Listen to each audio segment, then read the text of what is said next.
Only Tinkers. Call Dr Russell Norman. Thank you, Mr Speaker. I rise to speak on the Taxation Annual Rates, Returns Filing and Remedial Matters Bill on behalf of the Green Party. This bill, amongst many other things, sets the rates, the income tax rates, the annual income tax rates. The Green Party doesn't agree with the changes that the government has made in income tax rates, and for that reason we'll be voting against the bill. When you think about the changes that the government made in terms of setting income tax rates, fundamentally what they did was cut income tax for high-income earners and increase the taxes paid by low-income earners in the form of GST. Now, that was a fundamentally inequitable change in the tax system.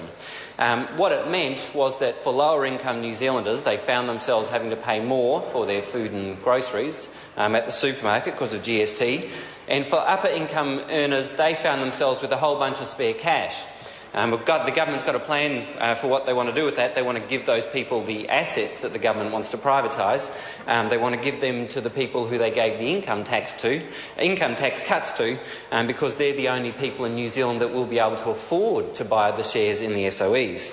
Now, of course, from a theoretical point of view, if your objective with income tax cuts was to stimulate the economy, you would do the exact opposite of what the government did.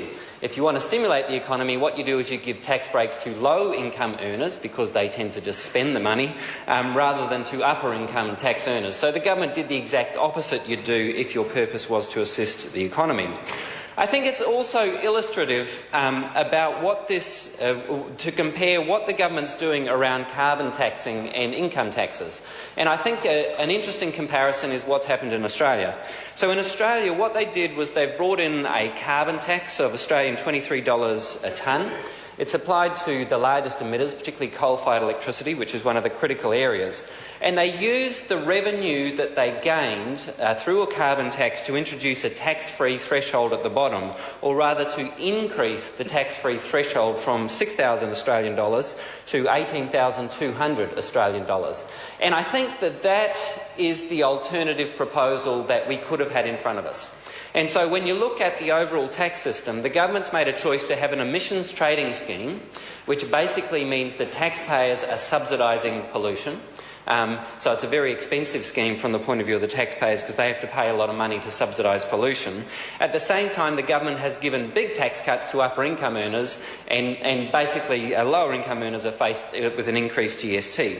So that produces an outcome which is highly unequal, but it's also an outcome which subsidises and encourages greenhouse gas pollution because it's heavily subsidised in the New Zealand system.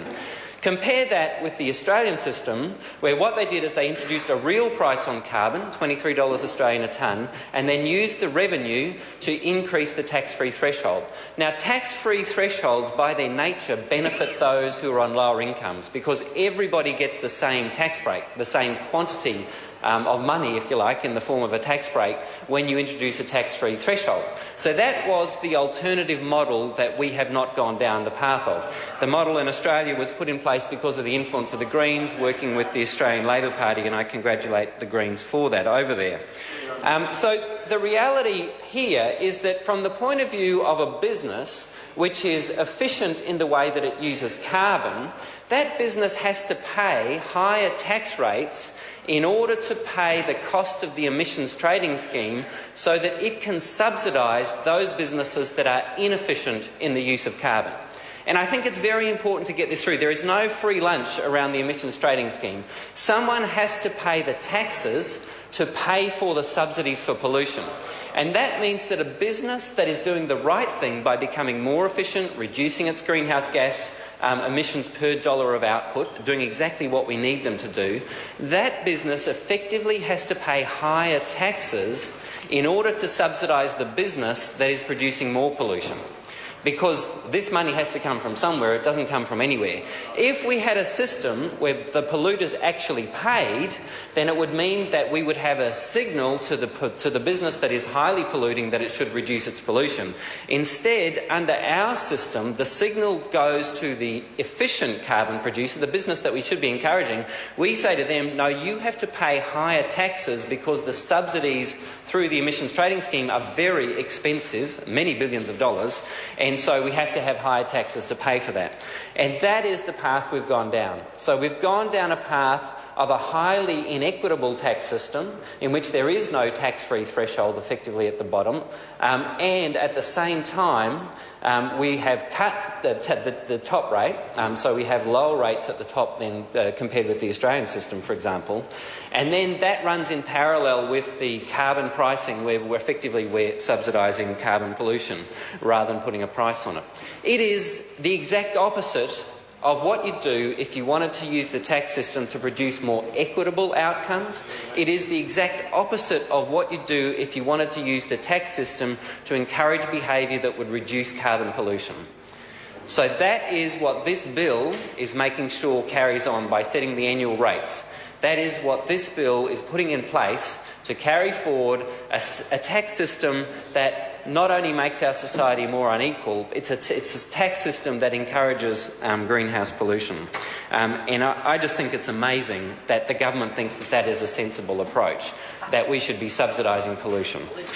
The other part of this tax bill that is really missing, I think, is a crackdown on the foreign tax trusts. And I must confess that until a couple of months ago, I didn't really understand foreign tax trusts in the way that they worked. I understood the domestic trust system, but the foreign tax trust, the way it works is this. If you are a foreigner from outside New Zealand, you can set up a trust here, and as long as all the income comes from outside New Zealand, then you can have that trust here. Your identity is not known to anybody except the New Zealand-based trustees.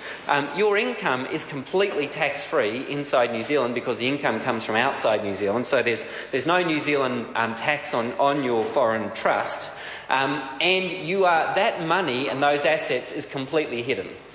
Because when you register a foreign tax trust in New Zealand, you only have to register the names of the New Zealand trustees of the trust.